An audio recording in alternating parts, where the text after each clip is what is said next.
Now, my current research is on the urban and social history of Accra, which is in Ghana.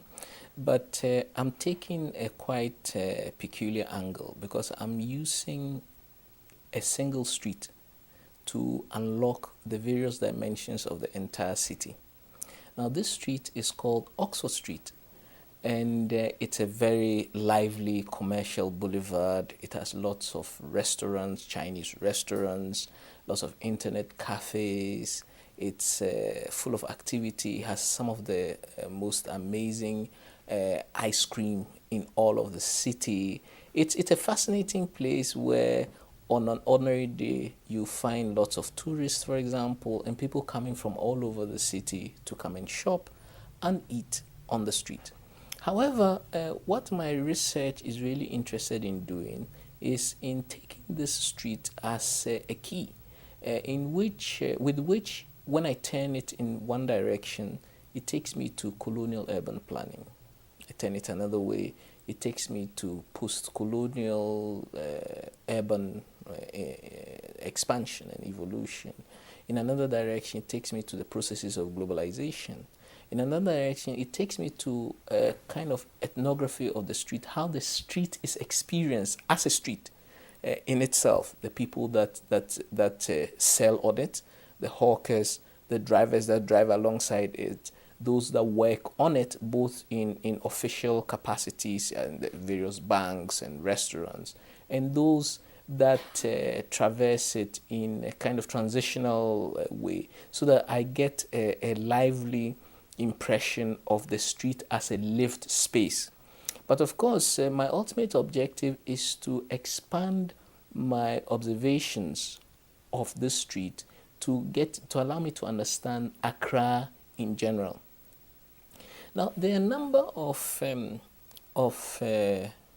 shall we say, focal points or interests that have already begun to emerge in this research. The first is how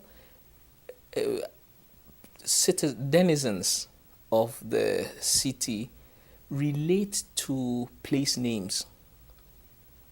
They relate to place names. Now, Oxford Street itself is not the real name of the street in question. Oxford Street is part of a longer road called Cantonments Road.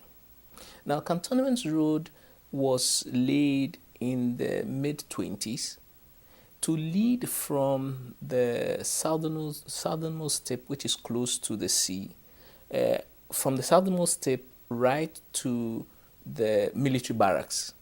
And the military barracks itself was originally set up in the early 20th century to house, at the time, what they call the Gold Coast Hausa Constabulary, which, by the way, was made not of Gold Coasters but of police people from northern Nigeria.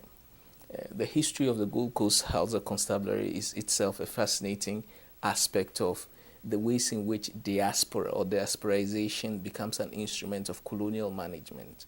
So, for example, originally the Gold Coast Hausa Constabulary was founded, was brought together to help in the war against the Ashantis in 1876.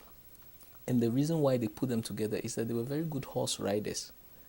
The Hausas had always had the horse, and they were very good horse riders. So they assembled this platoon. They became a platoon.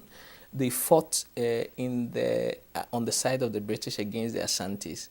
And on demobilization, many of them did not return to Hausa land, northern Nigeria, but they stayed in Ghana. And as a means of housing them, they set up the cantonments. And so the name Cantonments Road, which is really connected to the Gold Coast Hausa Constabulary and the wars against Ashantis and so on. At any rate, getting back to Oxford Street is not the name of this very fascinating economic stretch. The fascinating economic stretch is part of the longer Cantonments Road.